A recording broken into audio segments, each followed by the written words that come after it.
Nvidia shares rose 1% on Wednesday after Rosenblatt Securities raised its price target for the chipmaker to $325 from $300 and maintained a buy rating following discussions with management at the company's GTC conference. The firm revised its earnings forecast after studying Nvidia's artificial intelligence strategy. It now expects more than $1 trillion in combined revenue from the Blackwell and Rubin product families between 2025 and 2027. The company also included new revenue estimates for fiscal 2028, citing forthcoming platforms and product extensions. Rosenblatt increased its revenue projection for fiscal 2028 to $550 billion and projected non-GAAP earnings per share of $13, including stock-based compensation. The new price target is calculated at a valuation multiple of 25 times the forecasted profits. The company emphasized Nvidia's computing efficiency figures as AI workloads migrate to inference applications. It also anticipates the company's revenue mix to increasingly shift away from large cloud clients as AI usage spreads to corporate and edge environments. Shares rose as CEO Jensen Huang announced that the company is restarting H200 accelerator production for Chinese customers, indicating progress in attempts to resume market shipments. Nvidia received permission to sell its second-best H20 AI chip in China. Then it was not. It is now. However, it may have to pay a 25% duty to the U.S. government, dampening the festivities. Almost a year ago, the Commerce Department halted H20 sales to China. At the same time, China instructed its technology companies to purchase chips manufactured in China. However, there were concerns that those developed and manufactured in China did not compare to Nvidia's CPUs. Throughout the process, Chinese companies gained access to Nvidia's processors through locations such as Singapore. According to the Association of Certified Sanctions Specialists, LLC, recent investigations and parliamentary discussions have revealed a troubling trend. Singaporean traders may be acting as intermediaries, purchasing Nvidia chips under legitimate pretenses and then rerouting them to Chinese entities via third-party distributors, shell companies, and re-export hubs. The issue was originally raised in March. It also indicated that Nvidia chips were available in Malaysian and Indonesian data centers. Early this year, Nvidia CEO Jensen Huang stated, or did not state, that the road to China had been barred once again. Yesterday he said the door was wide open. Huang told guests at an Nvidia event, "We have been licensed for many customers in China. We have received purchase orders from numerous customers and are in the process of restarting operations. Depending on who you believe, China's sales could be worth billions or tens of billions of dollars. But how much will the U.S. government take from this revenue?" Earlier this year, the White House issued a directive. The president also slapped a 25% levy on some powerful computing chips, including the Nvidia H200 and AMD MI325X. President Trump wrote on Truth Social, "I have advised President Xi of China that the United States will enable Nvidia to ship its H200 equipment to approved clients in China and other countries under conditions that ensure continuing strong national security." President Xi has responded positively. The United States of America will receive $25%. Will the president enforce this or not? Selling chips and receiving full price is one thing. Giving the U.S. government 25% is another option. Nvidia has not confirmed whether the issue is real. If that's the case, the new bargain may not be as wonderful as it appears.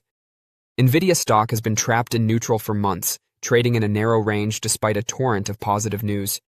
Investors have been cautious due to concerns about stretched valuations, fading AI hype cycles, and worries about long-term momentum. Quarter after quarter, the company has reported record earnings, aggressively expanded its data center footprint, and even identified a possible $1 trillion revenue opportunity in agentic AI systems that might power autonomous agents and next-generation apps. However, the stock scarcely moved. Following prior indications that Nvidia was discreetly exiting China, the high-stakes bet is now back on the table. With new U.S. and Chinese permits in hand, can restarted H200 sales finally provide the catalyst investors seek? Join our investor community. Hit subscribe and like to get your daily Nvidia stock insights and tutorials delivered. An H200 chip production reversal. Just weeks ago, allegations surfaced that Nvidia had secretly ceased manufacture of its H200 AI accelerators, which are Hopper-based processors designed specifically for the Chinese market. Capacity at contract manufacturer Taiwan Semiconductor Manufacturing was being shifted to the next-generation Vera Rubin platform, fueling speculation that the company had abandoned China because of ongoing regulatory uncertainties. On-again, off-again U.S. export prohibitions and Beijing's own licensing barriers have caused months of standstill, spurring the production change as a pragmatic hedge. This week, the calculus altered substantially.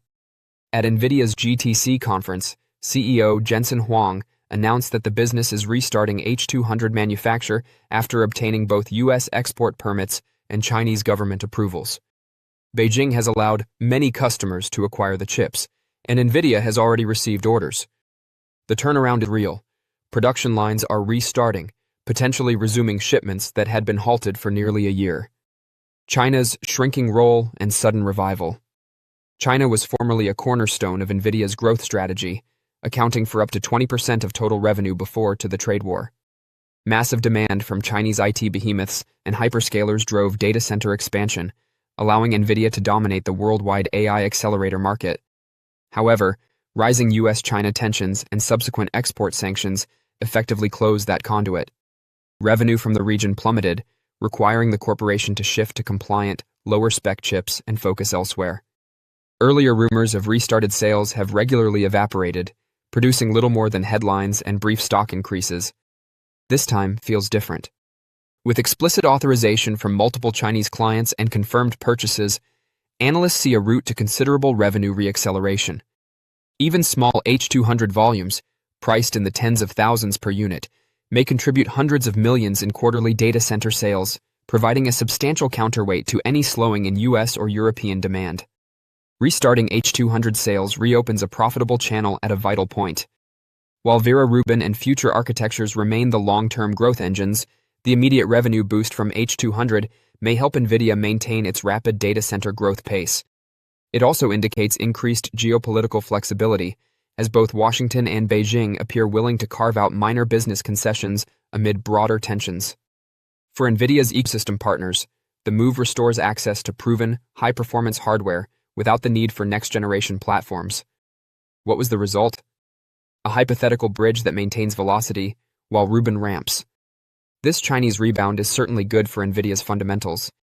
It might convert into real incremental revenue, strengthening an already dominant position in AI infrastructure. However, the key question remains, will it move the stock? History suggests skepticism.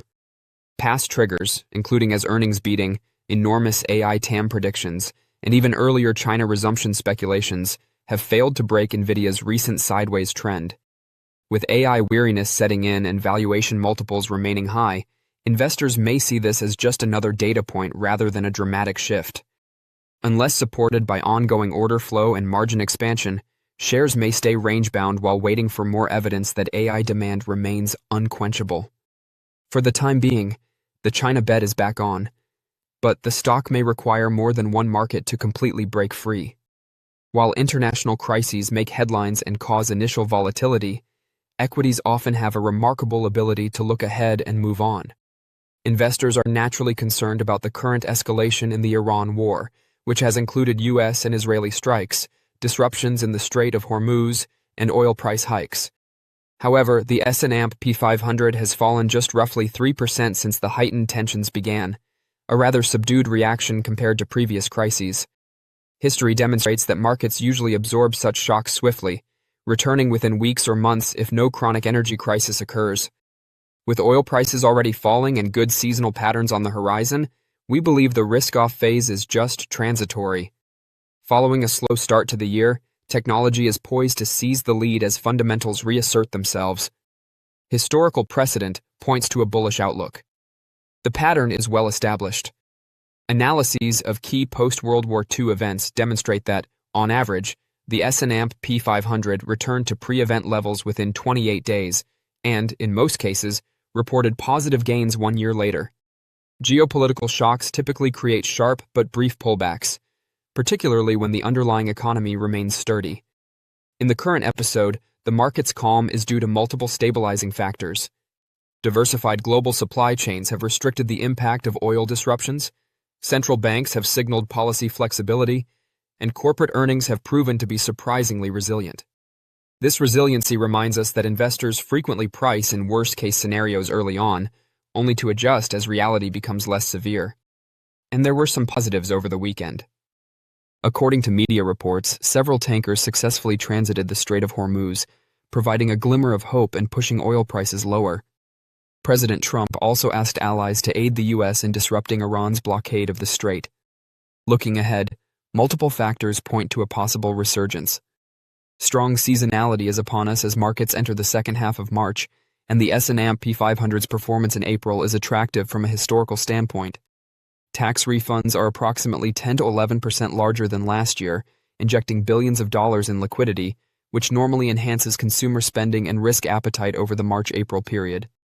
Nvidia best exemplifies this promise, with recent advancements at the GTC 2026 conference highlighting why technology may soon lead the recovery. CEO Jensen Huang's keynote speech yesterday focused on revolutionary advancements that extend Nvidia's leadership in AI infrastructure. Partnerships with OpenClaw, Uber for self-driving cars, and Disney strengthen Nvidia's ecosystem reach, while the new Rubin Ultra architecture and AI factory ambitions indicate significant scalability for enterprise AI deployments. Huang predicted that AI chip sales from these platforms would surpass $1 trillion by 2027, demonstrating confidence in long-term demand across data centers, robots, and edge computing. In reality, we'll be short, Huang added. I believe computing demand will be substantially higher than that. Nvidia also unveiled the Vera Rubin space module, a platform intended for orbital data centers, geospatial intelligence, and autonomous space operations. The launch of DLSS-5, a next-generation AI-powered rendering solution for RTX 50 series GPUs, promises lifelike images and considerable performance improvements in gaming and professional applications. These upgrades arrive at an appropriate time. After a slow start to 2026 marked by a shift toward defensives, Nvidia's shares have consolidated but remain well supported by fundamentals. The company's rank number 2, buy, shows favorable earnings estimate revisions and a track record of meeting AI growth projections. The GTC disclosures present new drivers that may revive investor interest. In our experience, periods of geopolitical noise frequently result in brief value resets in high-quality growth stocks such as Nvidia, resets for which patient investors have historically been rewarded. Of course, risks persist. Escalation in the Middle East may put additional strain on energy costs and supply systems, and AI investment must continue to yield concrete returns. However, the overall picture appears positive. Corporate balance sheets are healthy, productivity improvements from AI are beginning to emerge in surveys and early data, and seasonal patterns point to a spring lift. Bottom line, markets rarely move in straight lines, and global events put our willpower to the test. However, based on history and present fundamentals, this Iran-related volatility is most likely just another chapter in a lengthy trend of markets looking past disputes. As we enter the usually favorable March-April period, technology, particularly Nvidia, seems prepared to reclaim the spotlight. In our opinion, the current stop may ultimately serve as the foundation for the next leg of the AI-driven cycle. Don't forget to share your thoughts and experiences in the comments below.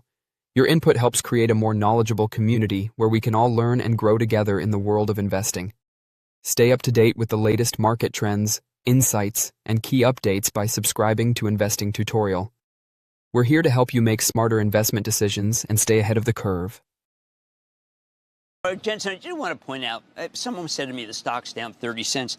Your stock's up 22,000% in the last decade. Should we care about the last half hour? Well, I guess we all do. Our growth is accelerating at a larger scale. That's surprising for people. And the end markets are really growing. We've reached this point in AI called the inflection of inference. And so we've reached the inference inflection.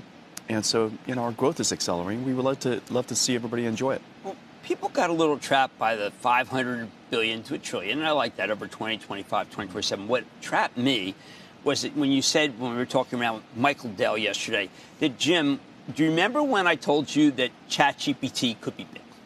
And I said, well, yeah, I do, 10 years ago. And he goes, NemoClaw. He said, NemoClaw, this may be even bigger. I start my morning with NemoClaw. Could you explain to people why this may be what we're thinking about over the next 5 years and not something involving margins over the last 5 minutes? Well, first of all, I said at the keynote, and I referenced a number I used previously because I want to give everybody a baseline. We need that. And so last year I said that about this point that we had $500 billion of high confidence visibility of Blackwell and Rubin. That's it. Obviously our company sells other things. Right.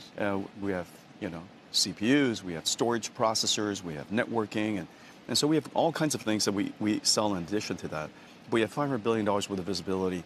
And at this point, with another 21 more months to go to the end of 2027, we already have high confidence visibility of $1 trillion plus of Blackwell and Rubin. Not anything else, just Blackwell and Rubin. And so, we still have 21 more months of new orders coming in. Right. We still have all of the other things that NVIDIA sells. And so I just wanted to give everybody a baseline. The ecosystem needs to know directionally where NVIDIA is going. Now, of course, we plan with the supply chain. We help everybody with their capacity building. We prepare all the technology partners so that we can support $1 trillion worth of Blackwell and Rubin. And so it's an incredible thing. You bought Grok in December. Yeah. What I heard yesterday, maybe my biggest takeaway, was that it's already going to be making you not money, but a huge amount of money, and that's not part of the trillion. No. Yeah, we started production of Grok version 3. It's a really, really special company, and we're going to add Grok, not to every part. Vera Rubin is so incredible that it's really hard to add value to Vera Rubin. That engine is so incredible. And so, but there's some part of the workload, I think about 25% of the workload, where we could add Grok to it. And so for 25% of the workload, we could increase our opportunity even more. And so people will be paying for this.